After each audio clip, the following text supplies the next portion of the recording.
ఆత్మీయ ఆరాధనా సందేశమునకు విచ్చేసినటువంటి మీ అందరికీ మన ప్రభువును రక్షకుడునైన యేసుక్రీస్తు వారి పేరిట నా హృదయపూర్వకమైన వందనములను తెలియజేయుచున్నాను. ప్రియులారా, ఆత్మ సంబంధమైన సంగతులను పరిశుద్ధ గ్రంథము నుండి స్వచ్ఛమైనవిగా, నిర్మలమైన పాల వంటి వాక్యముగా మీరు నేర్చుకుంటున్నారు. కేవలము వినుట మాత్రమే కాదు, కేవలం నేర్చుకునుట మాత్రమే కాదు, వాటి ప్రకారం మీరు నడుచుకున్నప్పుడు సార్థకత చేకూరుతుంది. కనుక మీరు వింటున్నటువంటి ప్రతి మాటను కూడా పరిశోధనాత్మకంగా స్వీకరించండి. ఎప్పుడైతే మీరు వాటిని యథార్థములు అని గ్రహిస్తారో వాటి ప్రకారం నడుచుకోండి. వాటి ప్రకారం మీరు నడుచుకోవాలి. ఈరోజు పరిశుద్ధ గ్రంథం నుండి మానవ బ్రతుకులకు అవసరమైనటువంటి ఒక చక్కని అంశమును మీ అందరి ముందు దేవుని కృపను బట్టి నేను ఉంచుతాను. జాగ్రత్తగా పరిశీలించండి. మానవ జీవితంలో ఎన్నెన్నో పనులను మానవులు కలిగి ఉంటున్నారు. తల్లి గర్భమున పుట్టినది మొదలుకొని సమాధికి చేరేటంత వరకు కూడా మనిషికి ఎన్నెన్నో ఆలోచనలు, ఎన్నెన్నో కార్యక్రమాలు. అయితే దేవుడు జ్ఞాని అయినటువంటి సొలొమోను ద్వారా మానవ జీవితంలో మానవులు కలిగి ఉంటున్నటువంటి అనేకమైనటువంటి పనుల యొక్క ఫలితాన్ని గురించి వ్రాయించాడు. ఫలితం ఈరోజు ఏ మనిషినైనా సరే మీరు అడిగి చూడండి, ఆయా వ్యక్తులకు ప్రధానంగా ఆయా పనులు ఉంటాయి. ఉదాహరణకు ఒక టీచర్ దగ్గరికి వెళ్ళి వారి యొక్క దైనందిన జీవితాన్ని గురించి మనము వారిని అడిగితే, ప్రతిరోజు కూడా పిల్లలకు పాఠాలను మేము బోధించాలండి, ఇది మా వృత్తి, విద్యా బోధన అనేది మా వృత్తి, కనుక ఎప్పుడు కూడా మేము ధ్యాసను ఆ విద్య మీదే ఉంచుతాం, ఆ ఉద్యోగం మీదే ఉంచుతాం అని వారు చెబుతారు. వారికి వారి జీవితంలో విద్యా బోధన అనేది చాలా ప్రధానమైనటువంటి అంశం. ఆ తర్వాతే ఇక ఏదైనా, ఎందుకంటే అది కూడి పెడుతుంది. ఆ తర్వాత ఇక ఏదైనా.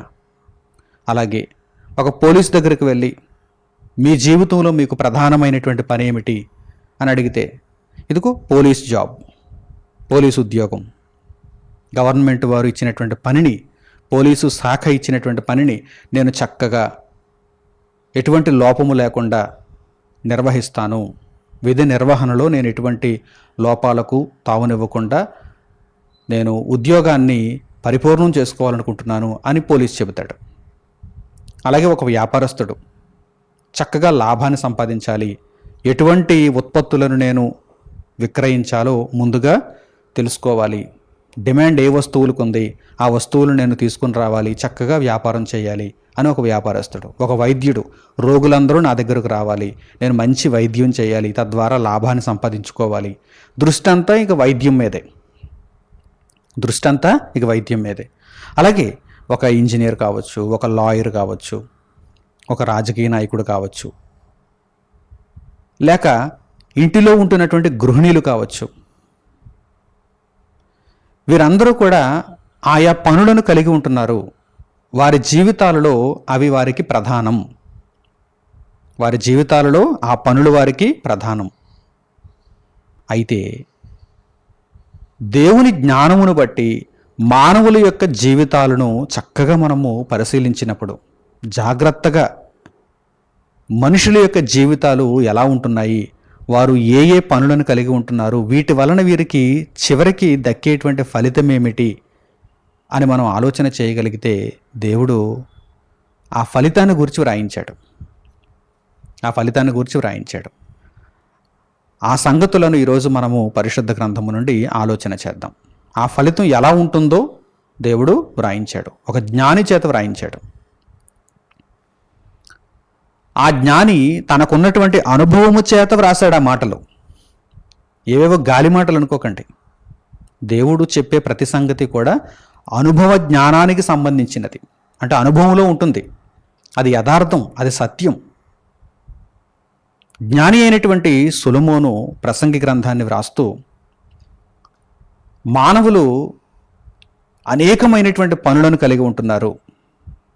వారి యొక్క ప్రతి పనిని గూర్చి ఆయన పేర్కొంటూ తిండి తినడం, వస్త్రాలను ధరించుకోవటం, సంతోషంగా ఉండటం, అలాగే బాధ వచ్చినప్పుడు ఏడవడం, ఇండ్లు కొనుక్కోవటం, పొలములు కొనుక్కోవటం, వాటిని మరలా అమ్ముకోవడం, వస్తువులను కొనుక్కోవటం, వాటిని మరలా అమ్ముకోవటం, వివిధమైనటువంటి వృత్తులు కలిగి పనులు చేసుకోవటం, పెండ్లిండ్లు చేసుకోవటం, పిల్లలను కనటం, ప్రతిదీ మానవ జీవితంలో మానవులు కలిగి ఉంటున్నటువంటి ప్రతి పనిని గూర్చి ఆయన పేర్కొంటూ వీటి వలన వచ్చే ఫలితము ఏమిటి అనే దానిని ఆయన అనుభవపూర్వకంగా తెలియజేస్తున్నారు. అనుభవపూర్వకంగా, ఏమి తెలియకుండా కాదు, వీటిని అనుభవించకుండా కాదు, వీటిని పరిశీలించకుండా అయితే కాదు. ఆయన మహాజ్ఞాని, దేవుడు అనుగ్రహించిన జ్ఞానాన్ని పొందినటువంటి వ్యక్తిగా సొలొమోను ఆ తరములో కనిపిస్తున్నాడు. అతని చేత దేవుడు పరిశుద్ధాత్మ ప్రేరణతో వ్రాయించాడు. ఆ మాటలను ఇప్పుడు మనం చూద్దాం. ఏమిటి ఫలితం? ఇంత కష్టపడి మనుషులు పనులు చేసుకుంటున్నారు, వాటి మీదే ధ్యాసంతా ఉంచుతున్నారు, తమ దృష్టినంతా వాటి మీదే కేంద్రీకరిస్తున్నారు. తల్లి గర్భంలో నుండి బయటకు వచ్చింది మొదలుకొని చచ్చిపోయేటంత వరకు కూడా విస్తారమైనటువంటి వివిధమైనటువంటి పనులను మనుషులు కలిగి ఉంటున్నారు.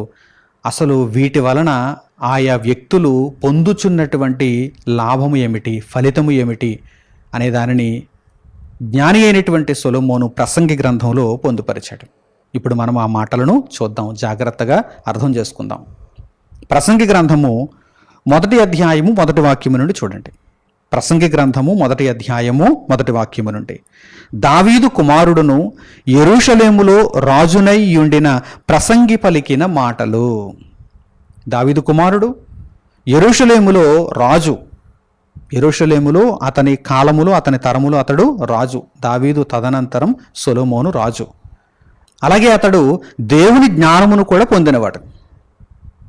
రాజులు చాలామంది ఉన్నారు, కానీ అందరూ విశేషమైనటువంటి దేవుని జ్ఞానమును పొందినవారుగా కనిపించడం లేదు. కానీ సొలొమోను అయితే దేవుని దగ్గర జ్ఞానాన్ని అడిగాడు. దేవుడు సొలొమోనునకు జ్ఞానాన్ని ఇచ్చాడు. దావీదు కుమారుడును యెరూషలేమునందు రాజు అయినటువంటి సొలొమోను ప్రసంగిగా పలికినటువంటి మాటలు చూడండి. వ్యర్థమని ప్రసంగి చెప్పుచున్నాడు. ప్రారంభంలోనే, గ్రంథం ప్రారంభం అవుతున్నప్పుడే ఏ మాటతో ప్రారంభించాడు? వ్యర్థము అనే మాటతో ప్రారంభించాడు. ఆంగ్లంలో వేస్ట్ అంటారు.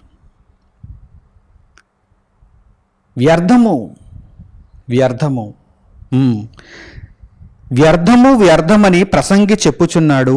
వ్యర్థము సమస్తము వ్యర్థమే. సమస్తము వ్యర్థమే. వ్యర్థము అంటే ఏదో ఒక పని వ్యర్థం, ఇదిగో ఫలానా విషయం వ్యర్థం, ఫలానా ఆలోచన వ్యర్థం అని లేదు. సమస్తము వ్యర్థమే. ఇప్పుడు ఆలోచించండి, ఒక్కసారి ఆలోచించండి. మనుషులు తల్లి గర్భంలో నుండి బయటకు వచ్చి లోకాన్ని చూస్తున్నారు. లోకము అనుసరిస్తున్నటువంటి రీతిని తెలుసుకుంటున్నారు. మేము కూడా మా ముందు పుట్టినటువంటి, మాకంటే ముందు వచ్చి బ్రతుకుతున్నటువంటి మనుషులను అనుసరించి జీవించాలనేటువంటి ఒక నిర్ణయానికి వచ్చేస్తున్నారు. చిన్నప్పుడు అక్షరాభ్యాసం చేయాలి, చదువుకోవాలి, ఆ తర్వాత ఏదో ఒక ఉద్యోగాన్ని సంపాదించుకోవాలి, ఉద్యోగం రాకపోతే ఏదో ఒక వ్యాపారాన్ని ప్రారంభించాలి, లేకపోతే ఏదో ఒక వృత్తి నేర్చుకోవాలి, జానడి పొట్టను పోషించుకోవాలి, డబ్బులు సంపాదించుకోవాలి, ఆ తర్వాత ఒక నివాసాన్ని ఏర్పాటు చేసుకోవాలి, వివాహం చేసుకోవాలి, పిల్లలను కనాలి, పిల్లలను పెద్ద చేయాలి, ఆ తర్వాత వృద్ధాప్యంలోకి వెళ్ళిపోతాను, ఉద్యోగం చేస్తున్నవాడనైతే రిటైర్మెంట్, వ్యాపారం అయితే అందులో నుంచి నేను విశ్రాంతి తీసుకోవాలి, నేను సంపాదించుకున్న దానితో శేష జీవితాన్ని గడిపేయాలి, ఆ తర్వాత చనిపోవాలి అని సగటు మనిషి అనుకుంటున్నాడు. దీనివలన మనిషికి చివరకు ఏదైనా ఫలితం దక్కుతోందా, ఏదైనా ప్రయోజనం దక్కుతోందా అంటే విగత జీవిగా మనిషి సమాధికి చేర్చబడుతున్నాడు. తాను భూమి మీద బ్రతికిన కాలమంతా సంపాదించిన దానిని అంతటిని ఇక్కడే విడిచిపెట్టి వెళ్ళిపోతున్నాడు. ఎంత గొప్పవాడైనప్పటికీ, సామాన్యుడైనా అంతే, గొప్పవాడైనా అంతే. ఒక సామాన్యుడు ఒక 1000 రూపాయలు లేకపోతే 1,00,000 రూపాయలు సంపాదించి అతడు చనిపోయాడు అనుకోండి. అతడు సంపాదించినటువంటి ఆ మొత్తాన్ని తనతో పాటు తీసుకుని వెళ్తున్నాడా? తనకేమైనా ప్రయోజనాన్ని చేకూర్చుకోగలుగుతున్నాడా? లేదు. బహు పేదవాడు ఎవడైనా ఉన్నాడు అనుకుందాం. అతని దగ్గర ఒక 100 రూపాయలే లేకపోతే ఒక 1000 రూపాయలే ఒక 10,000 రూపాయలే ఆస్తి చివరకు మిగిలింది అనుకుందాం. దానినైనా అతడు తీసుకుని వెళ్తాడా? లేదు. ఒక కోటీశ్వరుడు చనిపోయాడు అనుకుందాం. పోనీ కోటీశ్వరుడి దగ్గరకు వద్దాం. బాగా మేడలు, మిద్దులు, పొలాలు, బంగారాలు అన్నీ ఉన్నాయి, విస్తారమైనటువంటి ఆస్తి ఉంది. పోనీ అతనేమైనా తీసుకుని వెళ్తున్నాడా? లేదు. అతను కూడా ఈ విధంగానే ఒంటికున్న బంగారాన్ని కూడా ఒలిచేసి అతనిని విగత జీవిగా ఆ శవాన్ని సమాధికి ఆ కుటుంబపు వారు పంపిస్తారు. ఎవరికైనా సరే ఇదే గతి. దీనిని అనుభవపూర్వకంగా తెలుసుకుంటున్నాడు సొలొమోను. అనుభవపూర్వకంగా మనుషులు ఎంత కష్టపడుతున్నారు కదా, ఎన్నెన్నో పనులు, ఎంతెంతో స్కిల్ వారు నేర్చుకొని ఆ నైపుణ్యతను సంపాదించుకొని అబ్బో చాలా గొప్పగా ఘోరంగా కష్టపడుతున్నారు కదా. నిద్రాహారాలు మాని పనిచేస్తూ ఉంటారు, కష్టపడుతూ ఉంటారు, చదువుకుంటూ ఉంటారు, ఉద్యోగాలు చేస్తూ ఉంటారు, వ్యాపారాలు చేస్తూ ఉంటారు. నిజంగా వీరందరూ కష్టపడుతున్నటువంటి కష్టానికి ప్రతిఫలాన్ని చివరకు అనుభవిస్తారా? మధ్యలో అనుభవిస్తారు. బ్రతికి ఉన్నంత వరకు ఏదో కూస్తో కాస్తో అనుభవిస్తారు. అది కూడా దేవుడు గీసిన గీత వరకే. ఏమంటే పేదవాడైనా ధనికుడైనా ఒక ప్లేటు భోజనమే చేయగలడు, 10 ప్లేట్లు చేయలేడు కదా. పేదవాడైనా ధనికుడైనా ఒక జత వస్త్రాలను మాత్రమే ధరించుకోగలడు, 10 జతల వస్త్రాలను ధరించుకోలేడు కదా. 100 జతల వస్త్రాలను ఒకేసారి ధరించుకోలేడు కదా. ఆ క్వాలిటీలో అయితే తేడా ఉండొచ్చు, రంగురంగుల వస్త్రాలను అయితే, డిఫరెంట్ వెరైటీస్ని అయితే అతడు ధరించుకోవచ్చు, ఒక ధనవంతుడు ధరించుకోవచ్చు. కానీ ఒక జతే ధరించుకోవాలి, ఒక జత చెప్పులే. మీకు అర్థమవుతుందా? ఇక్కడ కూడా ఒక లిమిట్ ఉంది, ఒక పరిమితి ఉంది. ఏదో విస్తారంగా ఆస్తిని సంపాదించేశాడు కదా అని చెప్పి విస్తారంగా అతడు అనుభవిస్తూ ఎక్కువ కాలం జీవించడానికి లేదు, విస్తారమైనటువంటి సుఖాన్ని అతడు పొందడానికి లేదు. దానికి కూడా ఒక లిమిట్ ఉంది. అందరికీ దేవుడు అనుగ్రహిస్తున్న సూర్యుడు సమానం, అందరికీ దేవుడు అనుగ్రహిస్తున్న వర్షం సమానం, గాలి సమానం, భూమి సమానం, నీరు సమానం. అందరితో పాటు అన్నీ స్వీకరించాలి. ఎంత ధనవంతుడైనా లేక పేదవాడైనా అందరికీ సమానమే. ఇక చివరికి వచ్చేసరికి ఫలితం ఏ వ్యక్తికి ఏ ప్రయోజనం కలుగుతున్నది అని ఇదిగో జ్ఞాని అయినటువంటి సొలొమోను ఒక ప్రసంగిగా ఆలోచిస్తున్నాడు. ఎవ్వరికీ ఏమీ ప్రయోజనం దొరకటం లేదు. చాలామందిని చూస్తున్నాడు, రాజులను చూస్తున్నాడు, బేదలను చూస్తున్నాడు. ఎవ్వరూ దేనిని తమతో పాటుగా తీసుకుని వెళ్ళలేకపోతున్నారు. కనుక తన యొక్క గ్రంథాన్ని పరిశుద్ధాత్మ ప్రేరణతో ప్రారంభిస్తూనే ఏమంటున్నాడంటే వ్యర్థము అంటున్నాడు. అలాగని కొద్దిగా ఇవి వ్యర్థము అవి వ్యర్థము అనడానికి వీలు లేదు. సమస్తము వ్యర్థమే అంటున్నాడు. సమస్తము వ్యర్థమే. ఇక ఆ మాటలను మీరు అలా చదువుకుంటూ ముందుకు వెళ్ళగలిగితే ప్రతి విషయాన్ని గురించి ఇక్కడ సొలొమోను గారు ప్రస్తావిస్తున్నారు. సమస్తము వ్యర్థమే, నేను అనుభవపూర్వకంగా తెలుసుకున్నాను, సమస్తము వ్యర్థమే అంటున్నాడు. మచ్చుకు కొన్ని ఉదాహరణలు మనం చూద్దాం. ప్రసంగి గ్రంథము 1వ అధ్యాయము 12వ వాక్యం నుండి మీరు చూడండి. ప్రసంగి గ్రంథము 1వ అధ్యాయము 12వ వాక్యం నుండి, ప్రసంగినైన నేను యెరూషలేమునందు ఇశ్రాయేలీయుల మీద రాజునై ఉంటిని, ఆకాశము క్రింద జరుగునది అంతటిని జ్ఞానము చేత విచారించి గ్రహించుటకై నా మనస్సు నిలిపితిని. వారు దీని చేత అభ్యాసము నొందవలెనని దేవుడు మానవులకు ఏర్పాటు చేసిన ప్రయాసము బహు కఠినమైనది. సూర్యుని క్రింద జరుగుచున్న క్రియలనన్నిటినీ నేను చూచితిని, అవి అన్నియు వ్యర్థములే, అవి ఒకడు గాలికై ప్రయాసపడినట్టున్నవి. అన్నిటిని గమనించాడు. ప్రతి ఒక్కరూ చేస్తున్నటువంటి పనిని సొలొమోను గారు గమనించారు. ఒక రాజుగా ఉన్నాడు, అన్నిటినీ శోధించి చూస్తున్నాడు. ఆయా వృత్తులు కలిగిన వారు ఉదయాన్నే వెళ్ళిపోతున్నారు ఆ వృత్తిలోనికి, సాయంత్రం వరకు కష్టపడుతున్నారు, రెక్కలు ముక్కలు చేసుకుంటున్నారు, కొన్ని డబ్బులు సంపాదించుకుంటున్నారు, తిరిగి వస్తున్నారు. సరే, వారి జీవితం అంతా కూడా ఇలాగే గడిచిపోయింది. చివరకు వారు సమాధికి చేరిపోతున్నారు. ఎంత కష్టపడి వారు సంపాదించినది ఏమైనా వారితో పాటు తీసుకుని వెళుతున్నారా అంటే లేనే లేదు. వారి వెనుక ఉన్న వారికి ఇచ్చేసి వెళ్ళిపోతున్నారు. వ్యర్థము, సమస్తము వ్యర్థమే అని సొలొమోను తెలుసుకున్నాడు. ఈ ప్రపంచం తెలుసుకుందా? లేదు. తెలుసుకుంటే ఈ వ్యర్థమైన వాటి కొరకే ఎప్పుడూ ఆలోచించాలా అని దేవుని దగ్గరకు వచ్చి దేవుణ్ణి అడుగును. తండ్రి, అన్నీ వ్యర్థమైనప్పుడు, మాతో పాటు తీసుకుని వెళ్ళగలిగినది ఏదీ లేనప్పుడు మాకు ప్రయోజనకరమైనది చెప్పు తండ్రి అని దేవుని దగ్గరకు వచ్చి మనుషులు అడుగుదురు. కానీ ఈ ఆలోచన మనిషికి లేదు. ఉన్నదానితో సరిపెట్టుకుంటున్నారు. ఆ సంగతి మాకెందుకులే అనుకుంటున్నారు. ప్రయోజనం ఉంటుందో లేదో అనే సంగతి మాకెందుకు, మేము ఆలోచించమంటున్నారు. అజ్ఞానులుగా మిగిలిపోతున్నారు. ఒక జ్ఞాని ఆలోచిస్తున్నాడు, ప్రయోజనం ఉండాలి కదా, చివరికి ప్రయోజనం ఉండాలి కదా. మీరు ఎంత కష్టపడుతున్నారు, మీ జీవితాన్ని త్యాగం చేస్తున్నారు, మీ జీవితాన్ని ధారపోస్తున్నారు. ప్రయోజనం ఉండాలా వద్దా? చివరికి మీకు ప్రయోజనం ఉండాలా వద్దా? ఉండాలి అంటే దేవుని దగ్గరకు వచ్చి అడగాలి. ముందు ఈ విషయాన్ని గ్రహించాలి. సమస్తము వ్యర్థమే కదా. కోటీశ్వరుడైన ఇదిగో ఈ విధంగానే సమాధికి చేర్చబడుతున్నాడు. పేదవాడు ఎలాగైతే సమాధికి చేర్చబడుతున్నాడో కోటీశ్వరుడు కూడా ఆ విధంగానే అర్ధాంతరంగా జీవితాన్ని ముగించుకొని వెళ్ళిపోతున్నాడు. సమస్తము వ్యర్థమైన దానికోసం ఇంతగా నేను అక్రమమైన మార్గంలో ఉండాలా, అన్యాయాన్ని జరిగించాలా, నా జీవితాన్ని ధారపోసేయాలా, జ్ఞానాన్ని తెలుసుకోకుండా నా బ్రతుకును వ్యర్థపరుచుకోవాలా అనేటువంటి ఆలోచన, ప్రశ్న మనసులో అయితే కలగలేదండి. అయితే దేవుడు వ్రాయించాడు. మనిషిలో ఈ ప్రశ్నను రేకెత్తించాలని దేవుడు ఇదిగో ఈ మాటలను వ్రాయించాడు. ఇంకా చూడండి, ప్రసంగి గ్రంథము 1వ అధ్యాయము 17వ వాక్యం నుండి కూడా చూడండి.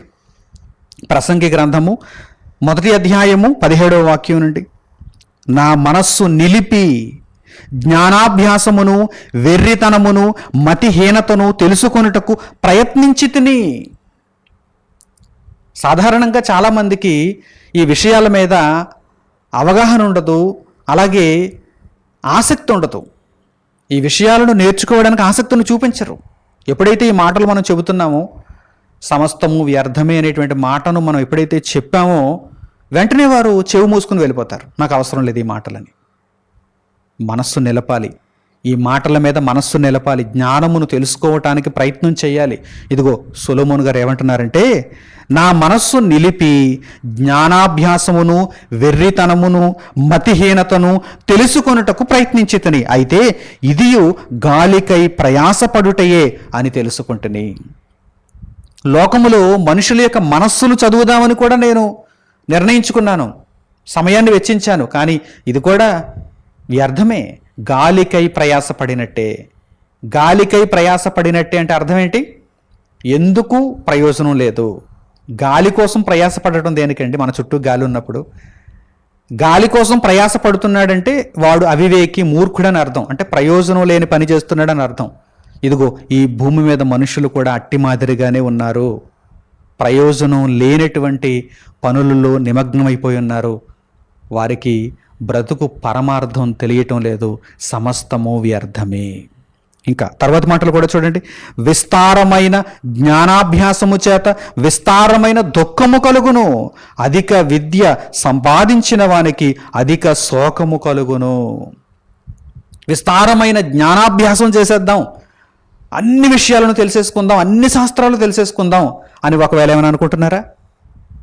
చివరకు మీకు మిగిలేది దుఃఖమే, చివరకు మీకు మిగిలేది శోకమే అని పరిశుద్ధ గ్రంథము సెలవిచ్చింది. ఒక జ్ఞాని చెబుతున్నాడు, జాగ్రత్తగా వినండి. దేవుని జ్ఞానమును పొందినటువంటి సొలొమోను పలుకుతున్నాడు ఈ మాటలు. అనుభవపూర్వకంగా ఒక రాజు హోదాలో ఉండి అతడు ఈ విషయాలన్నింటినీ తెలుసుకుంటున్నాడు. అంతా వ్యర్థమే అంటున్నాడు. కొంతమందికి చాలా డిగ్రీలు ఉంటాయి, పేరు వెనక తోక చాలా పెద్దది ఉంటుంది. బిఏ, ఎంఏ, బిఈడి, అలాగే పిహెచ్డీలు, అలాగే డిప్లొమా కోర్సులు, పోస్ట్ గ్రాడ్యుయేషన్ కోర్సులు, సర్టిఫికేట్ కోర్సులు తెగ చేసేస్తుంటారు. వ్యర్థమే. ఇవి నీకు కూడా రావు. వీటి వలన ప్రయోజనాన్ని నీవు దీర్ఘకాలికంగా పొందలేవు. వ్యర్థమే. జ్ఞాని చెబుతున్నాడు, వినండి, మనస్సు నిలపండి, అర్థం చేసుకోండి. వ్యర్థమో కాదో మీకు మీరే నిర్ణయించుకోండి. ఒక్కసారి మీరు ఆలోచిస్తే మీకే అర్థమవుతుంది, సమస్తము వ్యర్థమే. కావలసినంత మట్టుకు మీరు పని చేసుకోవచ్చు. అలాగని ఇక్కడ మీరు ప్రశ్నించవచ్చు దేవుడిని, ఏమనంటే, మరి మా జానుడి బొట్టను పోషించుకోవడానికి పని చేసుకోవద్దా? దేవుడే కదా కష్టపడండి, పని చేసుకోండి అన్నాడు.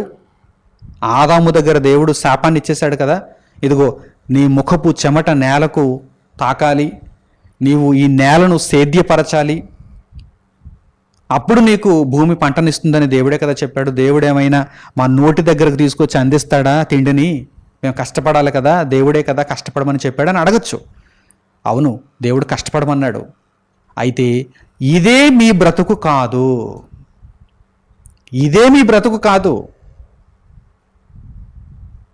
కేవలం ఇదేనా బ్రతుకు? కష్టపడడం, ఆహారాన్ని సంపాదించుకోవడం, తినేయడం, పడుకోవడం. కష్టపడడం, ఆహారాన్ని సంపాదించుకోవడం, తినేయడం, పడుకోవడం. వివాహం, పిల్లల్ని పెద్ద చేయడం, ఆస్తులు సంపాదించేసుకోవడం. ఇదేనా బ్రతుకు? ఇవన్నీ కూడా బ్రతుకులో చిన్న చిన్న అంశములు, ప్రాధాన్యత లేని అంశములు.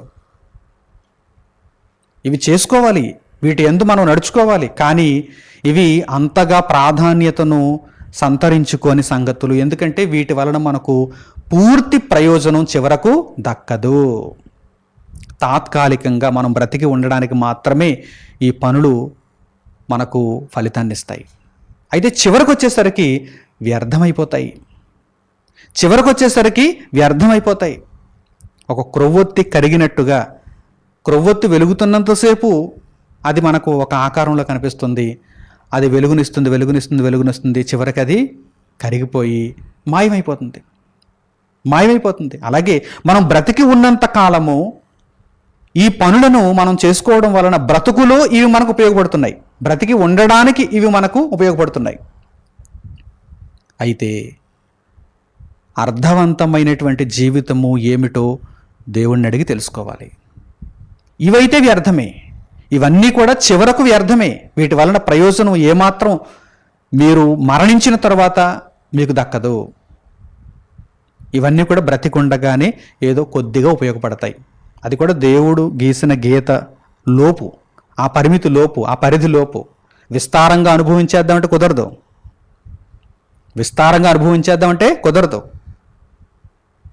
ఏమంటే నాకు మామిడి పళ్ళు అంటే చాలా ఇష్టం, నేను ఒక 100 మామిడి పళ్ళు ఒకేసారి తినేస్తానంటే కుదురుతుందా? కడుపు కొల్లేరైపోతుంది, వాంతులైపోతాయి, అర్జెంటుగా హాస్పిటల్కి పరిగెట్టాలి. నాకు తేనె చాలా ఇష్టమండి, సీసాలు ఒకేసారి తాగేస్తానంటే కుదురుతుందా? ఒక లిమిట్ ఉంది దానికి. దేనికైనా ఒక లిమిట్ ఉంది. దేవుడు లిమిట్ ఇచ్చాడు, పరిమితి. ఇవన్నీ కూడా బ్రతుకులో మనకు తాత్కాలికంగా ఉపయోగపడేవి మాత్రమే, చివరకు మనకు ప్రయోజనాన్ని అయితే ఇవ్వలేవు. అందువలన ప్రసంగి ఏమంటున్నాడంటే వ్యర్థము అంటున్నాడు. సమస్తము వ్యర్థమే, చివరకు ప్రయోజనమేమీ ఉండదు, అనుభవపూర్వకంగా నేను తెలుసుకున్నాను అంటున్నాడు. అలాగే 2వ అధ్యాయంలో 11వ వాక్యాన్ని మీరు చూడండి. ప్రసంగి గ్రంథము 2వ అధ్యాయము 11వ వాక్యం. అప్పుడు నేను చేసిన పనులన్నీయు, వాటి కొరకై నేను పడిన ప్రయాసమంతయు నేను నిదానించి వివేచింపగా అవన్నీయు వ్యర్థమైనవిగాను, ఒకడు గాలికి ప్రయాసపడినట్టుగాను అగుపడెను. సూర్యుని క్రింద లాభకరమైనదేదియు లేనట్టు నాకు కనబడెను. ఎన్నో పనులు, విస్తారమైనటువంటి పనులు, తాత్కాలికంగా మానవ జీవితంలో సంతోషాన్ని ఇచ్చేవి, లాభాన్ని ఇచ్చేవి చాలా పనులు ఉన్నాయి. కానీ ఇవన్నీ కూడా దీర్ఘకాలికంగా ప్రయోజనాన్ని అయితే ఇవ్వవు. నేను చేసిన పనులన్నీ, వాటి కొరకై నేను పడిన ప్రయాసమంతా నేను నిదానించి వివేచింపగా, ఒక్కసారి జరిగినటువంటి కాలాన్ని రివైండ్ చేసుకుంటున్నాడు, అనుభవపూర్వకంగా తెలుసుకుంటున్నాడు సొలొమోను. అలా వివేచింపగా నేను పడిన ప్రయాసమంతయు ఒకడు గాలికి ప్రయాసపడినట్టుగా కనిపించింది. సూర్యుని క్రింద లాభకరమైనది ఏదీ లేదు అన్నట్టుగా నాకు కనిపించింది అని సొలొమోను ఇక్కడ తెలియజేస్తున్నాడు. సూర్యుని క్రింద లాభకరమైనది ఏదీ లేదు. అలాగే 2వ అధ్యాయము 17వ వాక్యాన్ని కూడా చూడండి. ప్రసంగి గ్రంథము 2వ అధ్యాయము 17వ వాక్యం. ఇది చూడగా సూర్యుని క్రింద జరుగునది నాకు వ్యసనము పుట్టించెను. ఇంకా పరిశోధిస్తున్నాడు, ఇంకా మనుషుల జీవితాలను చూస్తున్నాడు. ఏం సాధించేస్తారు చివరికి, ఏమి ప్రయోజనాన్ని పొందుతారు చివరికి అని ప్రతి ఒక్కరిని కూడా ఆరాధిస్తున్నాడు. ఇవన్నీ తెలుసుకుంటున్నప్పుడు ఇక సొలొమోను గారికి వ్యసనం పుట్టింది, విసుగు పుట్టింది. ఇంతేనా మానవ జీవితం? ఇదేనా మానవ జీవితం? చూడండి ఏమంటున్నాడు చూడండి ఆయన. ఇది చూడగా సూర్యుని క్రింద జరుగునది నాకు వ్యసనము పుట్టించెను, అంతయు వ్యర్థముగాను ఒకడు గాలికై ప్రయాసపడినట్టుగాను కనబడెను గనుక బ్రతుకుట నాకు అసహ్యమాయెను. పూర్తిగా విషయం అంతా అర్థమైపోతే ఇతడు ఏమంటున్నాడు తెలుసా? చివరికి బ్రతుకుట నాకు అసహ్యమాయెను అంటున్నాడు. అంటే అర్థవంతమైనది తెలుసుకోకపోతే, బ్రతుకు పరమార్థాన్నే తెలుసుకోకపోతే బ్రతుకే అసహ్యంగా కనిపిస్తుంది చివరికి. నాడు వృద్ధాప్యంలోనికి వెళ్ళిపోయి ముక్కుతూ మూలుగుతూ రేపో మాపో మరణం అనేటువంటి వారి దగ్గరికి వెళ్ళి మీరు అడిగి చూడండి, వేటి ఎందైనా మీకు ఇంకా సంతోషం ఉందా? ఎక్కడికైనా వెళ్ళాలనుకుంటున్నారా? లేక ఏదైనా తినాలనుకుంటున్నారా? ఏదైనా ధరించాలనుకుంటున్నారా? మీకు విస్తారమైన ఆస్తి ఏమైనా కావాలా? మీకు విస్తారమైనటువంటి పదవులు, అధికారాలు ఏమైనా కావాలా అని అడగండి.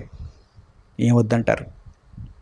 అసలు సుఖ దుఃఖాలకి మధ్య ఉన్నటువంటి ఆ భేదాన్ని నేను గుర్తించే పరిస్థితులలో లేను అని వారు అంటారు.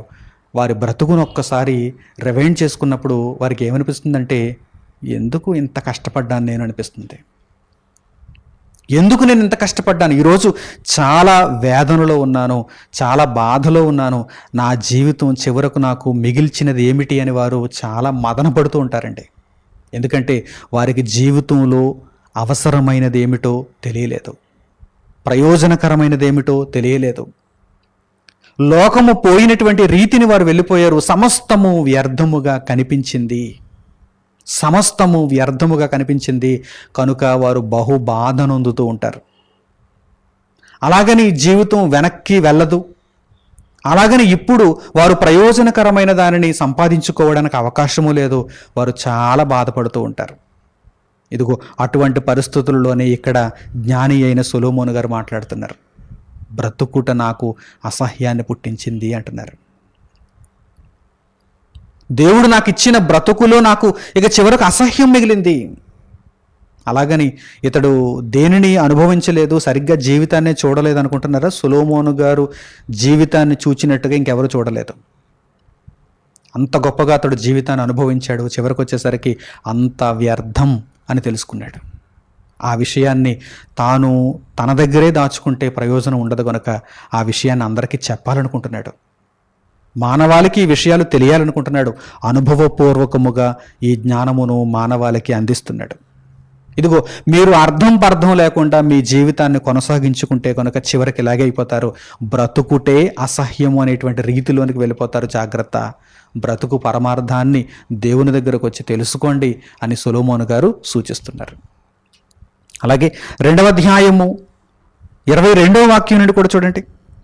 ప్రసంగి గ్రంథము 2వ అధ్యాయము 22వ వాక్యం నుండి, సూర్యుని క్రింద నరునికి తటస్థించు ప్రయాసం అంతటి చేతను వాడు తలపెట్టు కార్యములన్నిటి చేతను వానికి ఏమి దొరకుచున్నది? అసలు చివరికి ఏమైనా ఫలితం ఉందా? చివరికి ఏమైనా ప్రయోజనం ఉందా? ఎంతో కష్టపడుతున్నాడు, ప్రతిరోజు కష్టపడుతున్నాడు, రెక్కలు ముక్కలు చేసుకుంటున్నాడు, ఆరోగ్యాన్ని కూడా క్షీణింపజేసుకుంటున్నాడు. ప్రయోజనం ఏముంది? ఏమి దొరుకుచున్నది? చూడండి ఆ మాటలు చూడండి. సూర్యుని క్రింద నరునికి తటస్థించు ప్రయాసం అంతటి చేతను వాడు తలపెట్టు కార్యములన్నిటి చేతను వారికి ఏమి దొరుకుచున్నది? వాని దినములన్నీయు శ్రమకరములు. ఎవరినైనా మీరు తట్టి చూడండి, ఎవరినైనా మీరు తట్టి చూడండి. ఏమండి, నిజంగా యంత్రాల్లా పనిచేస్తూ ఉంటారండి మనుషులు, యంత్రాల్లా. కొందరిని పక్కన పెట్టండి, సోమరులను, బద్ధకస్తులను, అటువంటి వారిని పక్కన పెట్టండి, కొద్దిగా ఉంటారు అటువంటి వారు. మిగిలిన వారందరూ కూడా తమ డ్యూటీ తమది, పొద్దున్నే హరి బరి పరిగెడుతూ ఉంటారు, ఆ డ్యూటీల కోసం పరిగెడుతూ ఉంటారు. నిజంగా చెన్నై కానీ, ముంబై కానీ, బెంగళూరు కానీ ఇటువంటి మహానగరాలకు మనం వెళ్ళినప్పుడు పొద్దున్నే తెల్లవారుజామున 4 గంటలకు ప్రారంభమైపోతుందండి ఆ మెట్రో స్టేషన్స్లో హడావిడి. దూర ప్రాంతాలకు వెళ్ళి ఉద్యోగాలు చేసుకోవాలి స్త్రీలు, పురుషులు, బొబ్బో చాలా రష్గా ఉంటుంది ఆ టైము. 4 గంటల నుండి, తెల్లవారుజామున 4-5 గంటల నుండి, ఆ మధ్యకాలం నుండి సుమారుగా 9-10 ఆ ప్రాంతం వరకు, మరలా సాయంత్రం 4 గంటల నుండి రాత్రి 9-10-11 ప్రాంతం వరకు ఈ మెట్రో స్టేషన్స్లో, ఆ మెట్రో రైళ్లలో రద్దీ, విపరీతమైనటువంటి పనులు. ఆ పనులు చేసుకోవటానికి వీరు తమ కాలాన్ని, తమ జీవితాన్ని వెళ్ళబుచ్చుతున్నట్టుగా ఉంటుంది. వారికి మరో ఇతర విషయం మీద అసలు అవగాహనే ఉండదు, అసలు దృష్టి పెట్టడానికి సమయమే ఉండదు, బ్రతుకు పరమార్థాన్ని తెలుసుకోవటానికి వారికి సమయమే ఉండదు అన్నట్టుగా అంత బిజీ అయిపోతారు.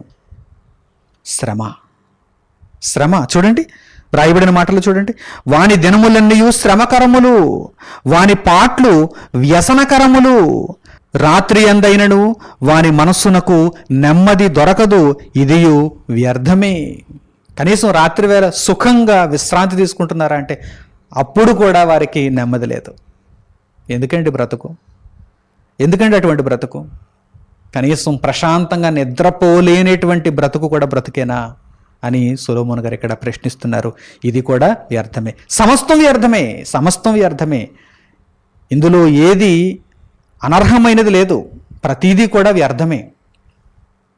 ఈరోజు మనుషులు తమ తమ జీవితాలలో కలిగి ఉంటున్నటువంటి ప్రతి పని కూడా చివరి వరకు, సమాధికి వెళ్ళుతున్నంత వరకు కూడా వారు కలిగి ఉంటున్నటువంటి పనులన్నీ కూడా వ్యర్థమైనవే. దేవుని యొద్దకు వచ్చి అర్థవంతమైన జీవితం ఏమిటి అని అడిగిన వారికే తెలుస్తుంది సరిగ్గా ప్రయోజనాన్ని ఇచ్చే పని ఏంటో. లేదంటే ప్రయోజనము మాలినటువంటి పనులు చేసుకుంటూ చివరకు వ్యర్థమైన దానిలోని మనుషులు మిగిలిపోతారు అని దేవుని గ్రంథము స్పష్టముగా సెలవిచ్చింది.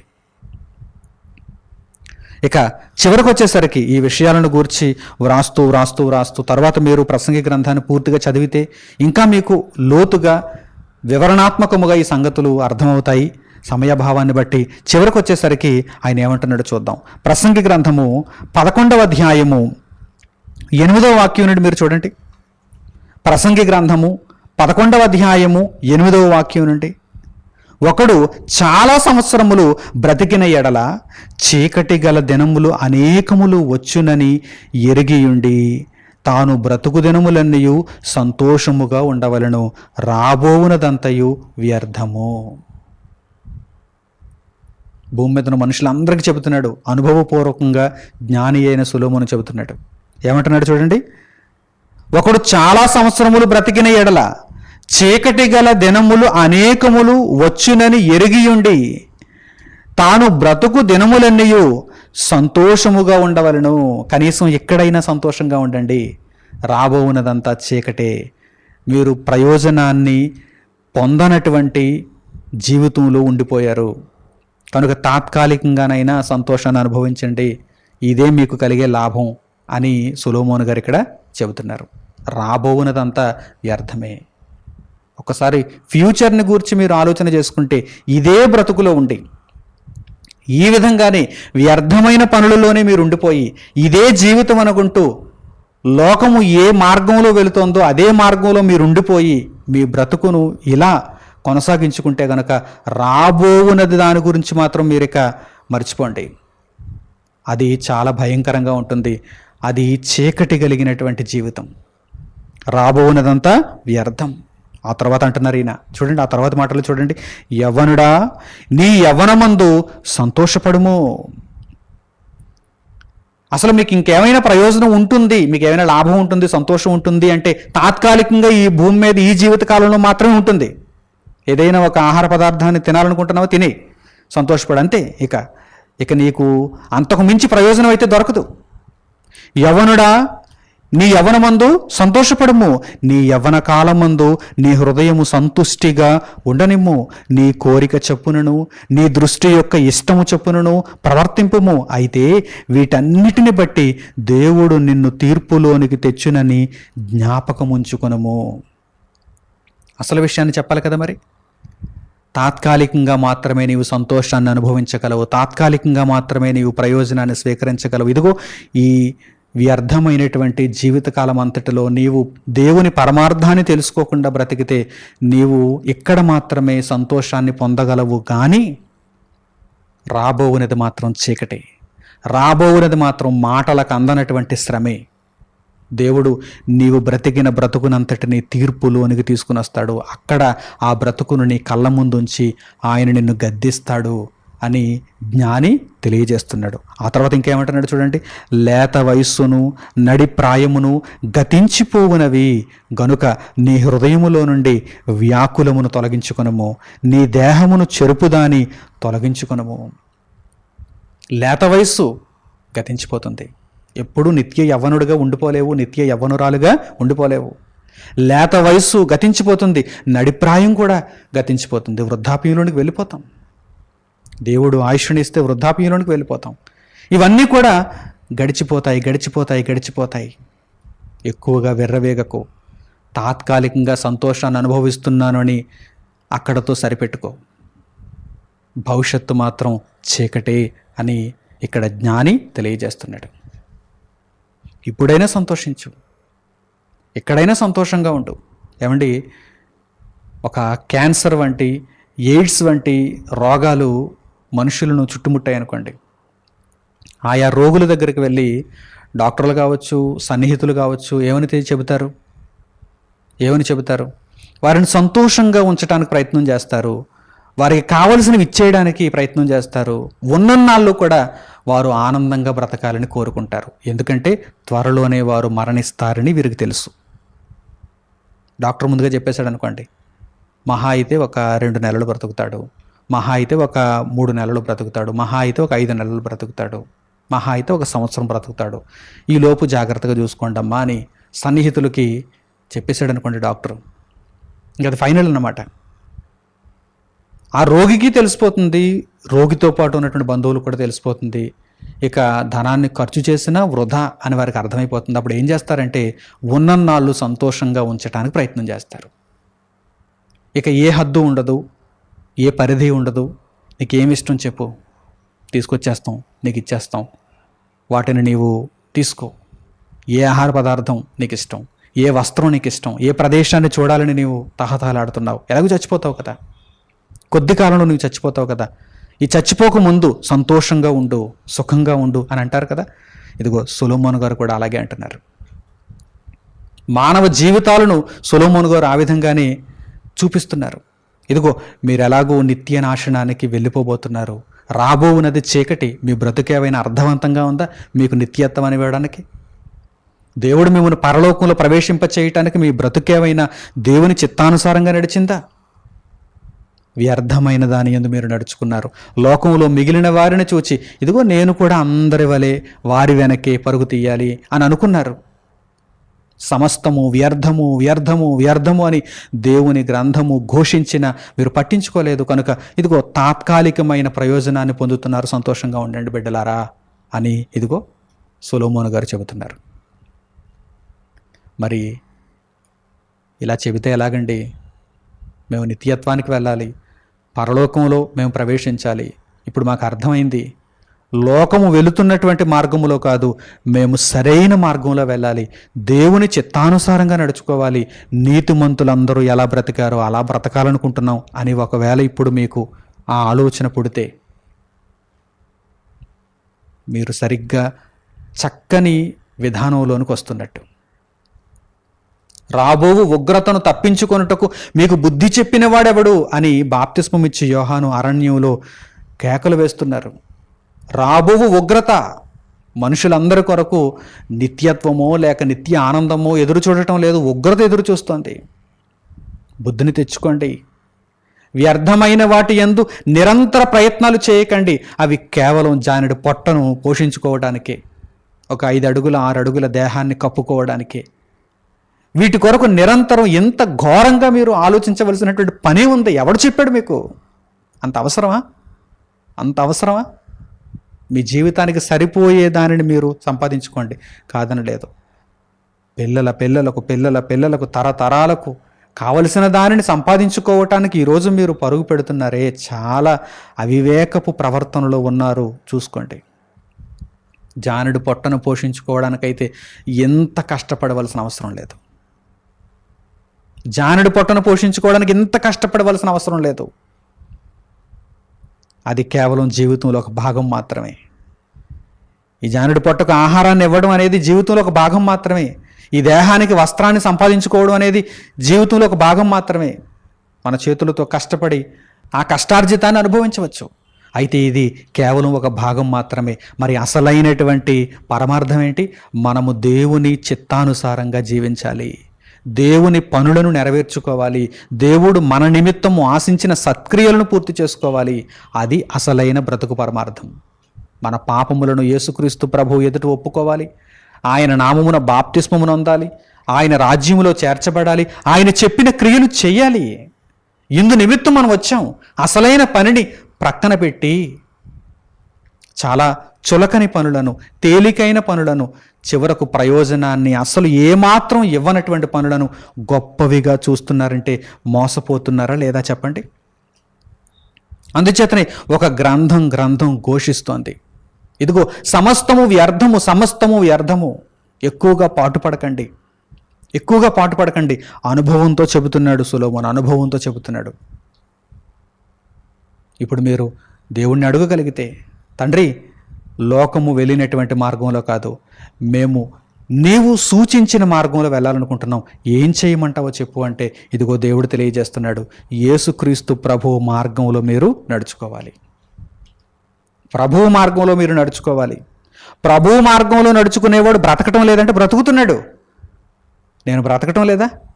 అలాగే కొంతమంది దైవ సేవకులు, దైవజనులు, విశ్వాసులు బ్రతకటం లేదా? బ్రతుకుతున్నారు. కానీ మా దృష్టి కేవలం ఈ జానుడి పొట్ట మీద మాత్రం ఉండదు. ఎలా సంపాదించేసుకోవాలి, ఎలా తినేయాలి, ఎలా అనుభవించేయాలి, ఎలా సంతోషాన్ని పొందేయాలి, వీటి మీద మా దృష్టి ఉండదు. దేవునిని ఎలా సంతోషపెట్టాలి, దేవుని వాక్యాన్ని ఎలా నెరవేర్చాలి. అలాగని మేము బ్రతకటం లేదంటే బ్రతుకుతున్నాం.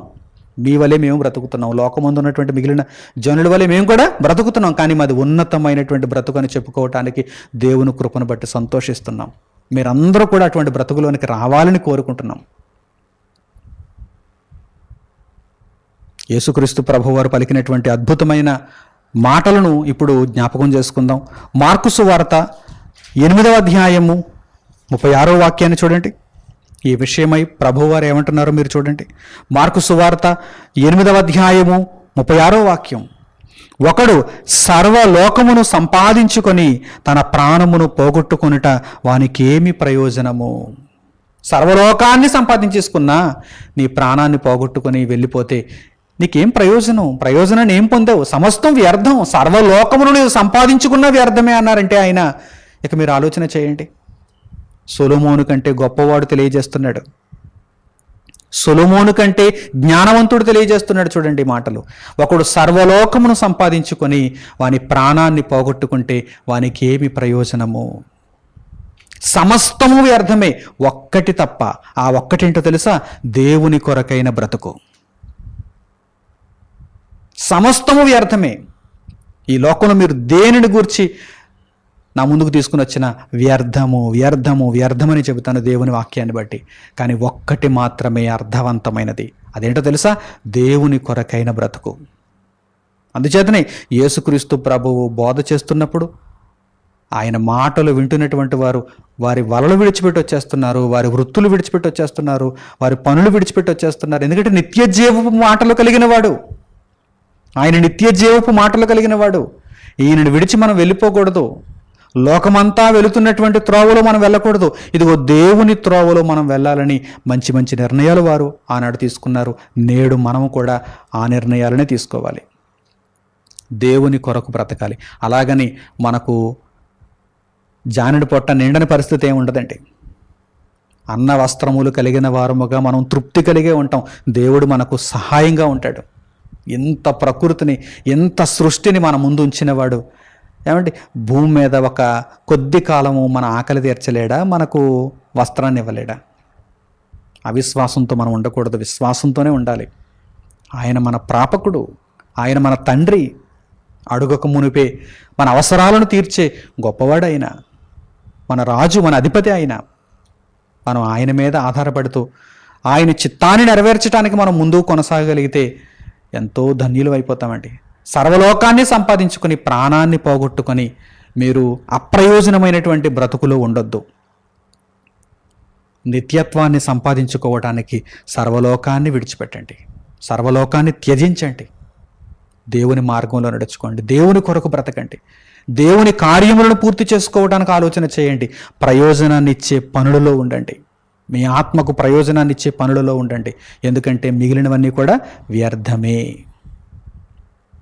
యేసుక్రీస్తు ప్రభువు శరీరధారిగా ఉన్నటువంటి దినములలో మార్తా, మరియా అనేటువంటి సోదరీమణులు ఉన్నారు. వారిద్దరిలో మార్త గారు ఇంకా దేవుని వాక్యమునకున్న, దేవుని జ్ఞానమునకున్నటువంటి విలువను పూర్తిగా గ్రహించలేకపోయారు. దేవుని కొరకైన బ్రతుకును ఆమె పూర్తిగా తెలుసుకోలేకపోయారు. కానీ మరియ గారు మాత్రం అర్థం చేసుకున్నారు. సమస్తం వ్యర్థం, సమస్తం వ్యర్థం, ఒక్కటి తప్ప. ఆ ఒక్కటి ఏమిటంటే దేవుని కొరకైన బ్రతుకు. చూడండి, ఆ సందర్భాన్ని కూడా మీరు చూడండి. లూకాసు వార్త 10వ అధ్యాయము 38వ వాక్యం నుండి చూడండి. లూకాసు వార్త 10వ అధ్యాయము 38వ వాక్యం నుండి. అంతటా వారు ప్రయాణమై పోవుచుండగా ఆయన యొక్క గ్రామములో ప్రవేశించెను. మార్తా అను ఒక స్త్రీ ఆయనను తన ఇంట చేర్చుకొనెను. ఆమెకు మరియా అను సహోదరి ఉండెను. ఈమె యేసు పాదముల యొద్ద కూర్చుండి ఆయన బోధ వినుచుండెను. మార్త విస్తారమైన పని పెట్టుకొనుట చేత తొందరపడి ఆయన యొద్దకు వచ్చి, ప్రభువా, నేను ఒంటరిగా పని చేయుటకు నా సహోదరి నన్ను విడిచిపెట్టినందున నీకు చింతలేదా? నాకు సహాయము చేయుమని ఆమెతో చెప్పుమనెను. మార్తా, మరియా అని ఇద్దరు సహోదరులు. వారిద్దరిలో మార్త గారి యొక్క మనస్సు ఎలా ఉందో చూడండి. మార్త గారు ఏమని ఆలోచిస్తున్నారు చూడండి. యేసుక్రీస్తు ప్రభువు దగ్గరకు వచ్చి ఏమని చెబుతున్నారు చూడండి. నేను ఒంటరిగా పని చేసుకుంటున్నాను, ఇంత విస్తారమైనటువంటి పని నా భుజముల మీద ఉంది. ఈరోజు మీరు కూడా వచ్చారు, ఇదిగో శిష్యులు ఉన్నారు, అనేక మంది దేవుని వాక్యాన్ని వింటున్నారు, మిమ్మల్ని అందరినీ కూడా మా ఇంట చేర్చుకున్నాము. ఇటువంటి పరిస్థితుల్లో మరి నేను ఒక్కరిదాన్ని పని చేసుకుంటూ ఉంటే కుదరదు కదా. ఇదిగో నా సహోదరి మరియ వచ్చి ఇక్కడ కూర్చొని నీ మాటలు వింటోంది, నిత్య జీవపు మాటలను నేర్చుకుంటోంది, దేవుని జ్ఞానాన్ని నేర్చుకుంటుంది. మరి ఆమెను నాతో పాటు పంపించమని నీవు ఆమెను గద్దించవచ్చు కదా. వెళ్ళమ్మా మరియా, తర్వాత అన్న విందు కానీ మాటలు ముందు ముఖ్యం, పనులు కదా అని చెప్పు అని మార్త యేసుక్రీస్తు ప్రభువును అడుగుతోంది. అప్పుడు ప్రభువారు ఏమన్నారు చూడండి. అలాగే అన్నారా? లోక సంబంధిగా ఆయన మాట్లాడారా? అవును మరియా, అంత కష్టపడిపోతుంది, ఆ కిచెన్లో అంత కష్టపడిపోతుంది, వెళ్ళు సహాయం చెయ్యి. మరి మధ్యాహ్నానికి భోజనాలు సిద్ధం చేయాలి కదా, లేకపోతే ఇదిగో మిగిలిన పనులు ఉంటాయి కదా, వీరందరికీ ఆతిథ్యం ఇవ్వాలి కదా, శిష్యులందరికీ ఆతిథ్యం ఇవ్వాలి కదా, వాక్యం నేర్చుకునే వారికి మీరు మరి సపర్యలు చేయాలి కదా, వెళ్ళమ్మా అని అన్నారా? అలాగని చేయొద్దు అనటం లేదు ఆయన. తరువాత తీరిక సమయంలో చేసుకోండి, దానికి తరువాతి ప్రాధాన్యతనివ్వాలి. ముందు దేవుని మాటలు, ముందు దేవుని జ్ఞానం, ముందు దేవుని వాక్యం, ఇది కదా ప్రధానమైనది. జీవితంలో ప్రధానమైనది ఇదే కదా, ఆ తర్వాతే ఏదైనా. చూడండి, అందుకు యేసుక్రీస్తు ప్రభువారు ఏమన్నారు చూడండి. అందుకు ప్రభువు, మార్తా మార్తా, 2 సార్లు పిలుస్తున్నారు. ఏంటంటే అర్థం ఏంటో తెలుసా? నిద్రావస్థలో ఉంది, లేపడానికి. ఏమంటే ఒక గాఢ నిద్రలో ఎవరైనా ఉన్నారనుకోండి, మనం నెమ్మదిగా ఒక్కసారి పిలిచి వెళ్ళిపోతామా? బాబు అని పిలిచి వెళ్ళిపోతామా? గట్టిగా వారు ఉలిక్కిపడి లేచేలా గట్టిగా పిలిచి 2-3 సార్లు వారి పేరు అక్కడ మనం ప్రస్తావిస్తాం. నిద్రావస్థలో ఉంది, లోకపు నిద్రలో ఉండిపోయింది, నిద్రావస్థలో ఉంది. మేల్కో మార్తా మార్తా, నీవనేకమైన పనులను గూర్చి విచారము కలిగి తొందరపడుచున్నావు. అనేకమైన పనులు ప్రయోజనాన్ని ఇస్తాయా? సమస్తము వ్యర్థము అని సొలొమోను చెప్పాడు కదా. నీవు విస్తారమైనటువంటి పనులు, అనేకమైన పనులు, వీటిని గూర్చి విచారము కలిగి తొందరపడుచున్నావు, కానీ అవసరమైనది ఒక్కటే. సమస్తము వ్యర్థమే, అవసరమైనది ఒక్కటే, లేక కొన్నియే. చూడండి, అవసరమైనది ఒక్కటే. ఫుట్నోట్లో ఏమని రాయబడింది? అనేక ప్రాచీన ప్రతులలో అవసరమైనవి కొన్నియే అని పాఠాంతరము. ఆ తర్వాత మరియా ఉత్తమమైన దానిని ఏర్పరచుకొనెను, అది ఆమె యొద్ద నుండి తీసివేయబడదని ఆమెతో చెప్పాను. మార్తతో చెప్పారు యేసుక్రీస్తు ప్రభు, ఇదిగో మరియ ఉత్తమమైన దానిని ఏర్పరచుకొనెను. ఈమె దేనిని చూస్ చేసుకుంది? దేవుని వాక్యాన్ని. తర్వాత వచ్చి పని చేస్తుంది, పనిలో సహకరిస్తుంది తర్వాత. కానీ దేవుని వాక్యాన్ని నేను ప్రకటిస్తున్నప్పుడు, దేవుని వాక్యాన్ని మేము చర్చిస్తున్నప్పుడు, పరిశీలనగా నేను వీరికి బోధిస్తున్నప్పుడు ఆ దేవుని వాక్యాన్ని మేము వినాలి కదా. నీవు కూడా వినాలి. నీవు అనేకమైనటువంటి పనులను పెట్టుకొని వాటి విషయమై విచారమును వ్యక్తం చేస్తున్నావు, కానీ అవన్నీ కూడా వ్యర్థమైనవే. ఈ రోజుకే తాత్కాలికంగా నీకు ప్రయోజనాన్ని ఇస్తాయి, కానీ నీ బ్రతుకులో ప్రయోజనాన్ని నీవు సంపాదించుకోవాలంటే కనుక, బ్రతుకు పరమార్థాన్ని తెలుసుకోవాలంటే కనుక, ఇదిగో దేవుని వాక్యము చెంతకు రావాలి. అవసరమైనది ఒక్కటే. ఈరోజు సర్వ ప్రపంచం కూడా అవసరమైన దానిని ప్రక్కన పెట్టింది, మర్చిపోయింది. అనవసరమైన దానిని పట్టించుకుంటుంది. సమస్తం వ్యర్థం, అన్నీ వ్యర్థం. మీరు దేనినైనా పరిగణనలోనికి తీసుకోండి. ఎంతకాలం ఉంటుంది సంతోషం? క్రొత్తగా సెల్ ఫోన్ కొనుక్కున్నారు, ఎంతకాలం ఉంటుంది సంతోషం? క్రొత్తగా బైక్ కొనుక్కున్నారు, ఎంతకాలం ఉంటుంది సంతోషం? క్రొత్తగా ఇల్లు కట్టుకున్నారు, ఎంతకాలం ఉంటుంది సంతోషం? క్రొత్తగా పదవి వచ్చింది, ఎంతకాలం ఉంటుంది సంతోషం? కొద్ది కాలం. ఎందుకంటే ఇవన్నీ కూడా వ్యర్థమే. అర్థవంతమైన దానిని నీ జీవితంలో నీవు గ్రహించగలిగితే నీవు ప్రయోజనాన్ని పొందుతావు. ఇంతకు మించినది ప్రపంచంలో ఎక్కడ జ్ఞానం అనేదే లేదు. ఇదే అసలైన జ్ఞానము. ఏ గ్రంథాలయానికి మీరు వెళ్ళి ఏ పుస్తకాన్ని మీరు తెరచి చదివినా ఇంతకు మించినటువంటి జ్ఞానమును ఏ పుస్తకం కూడా చెప్పలేదు. ఈ జ్ఞానమును ఏ పుస్తకం కూడా చెప్పలేదు. ఇదిగో పరిశుద్ధ గ్రంథములోనే జీవిత పరమార్థాన్ని గూర్చినటువంటి సంగతులున్నాయి. దేవుని మార్గంలో నడుచుకోండి, దేవుడు చెప్పినట్టుగా జీవించండి. అవసరమైన దానిని మీరు మీ జీవితకాలం అంతా పాటించండి, ప్రయోజనాన్ని పొందుతారు. లేదంటే సమస్తము వ్యర్థమైన దానిని సంపాదించుకుని ఆ తర్వాత ఎందుకు పనికిరానటువంటి లోకములోనికి, నిత్యము బాధ ఏడ్పుతో కూడినటువంటి లోకములోనికి, చీకటి కలిగినటువంటి దినములలోనికి మీరు వెళ్ళిపోయే ప్రమాదం ఉంది.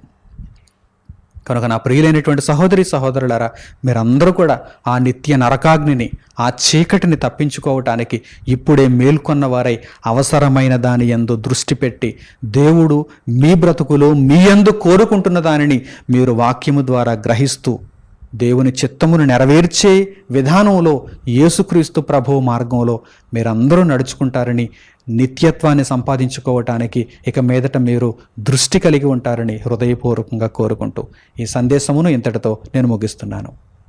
పరమందున్న తండ్రి అయిన దేవునికి ప్రార్థనలో ఏకీభవించండి.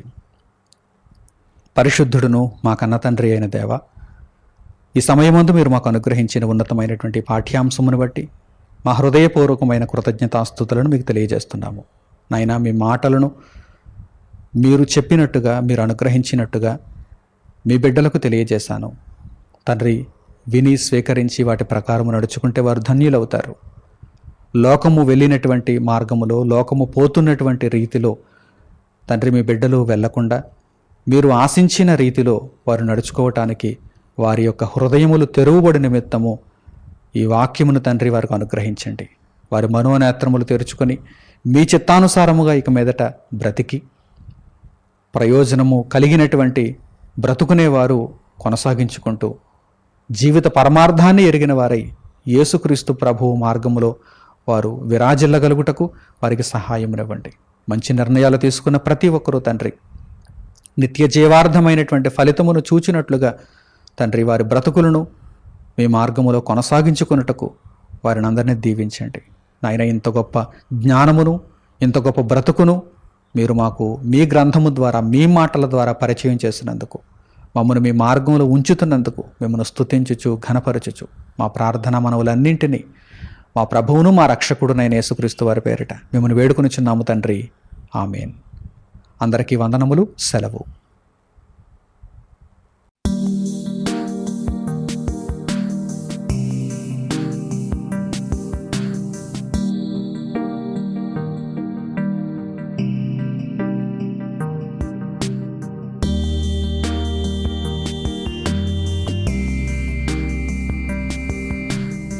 సహోదరులు మణికుమార్ గారు ప్రసంగించిన ఎన్నో ఆత్మ సంబంధమైన సంగతులను ఉచితముగా వీక్షించుటకు మా యూట్యూబ్ ఛానల్స్ ను తప్పక దర్శించండి. మా సమాచారమును ఎప్పటికప్పుడు తెలుసుకుని ఆత్మీయాభివృద్ధి నొందవలనంటే మా యూట్యూబ్ ఛానల్స్ ను సబ్స్క్రైబ్ చేసుకోండి. సత్వర నోటిఫికేషన్ల కొరకు సబ్స్క్రైబ్ బటన్ ప్రక్కనే ఉన్న బెల్ సింబల్ ను క్లిక్ చేయండి. మరిన్ని వివరములకు మీరు సంప్రదించవలసిన మా ఫోన్ నెంబర్స్ 8978414178 మరియు 83392766. ధన్యవాదములు. ఈ కార్యక్రమమును అనేక మందికి పరిచయం చేయగలరని ఆశిస్తున్నాము. ప్రభువైన యేసుక్రీస్తు పేరిట మీకు శుభములు.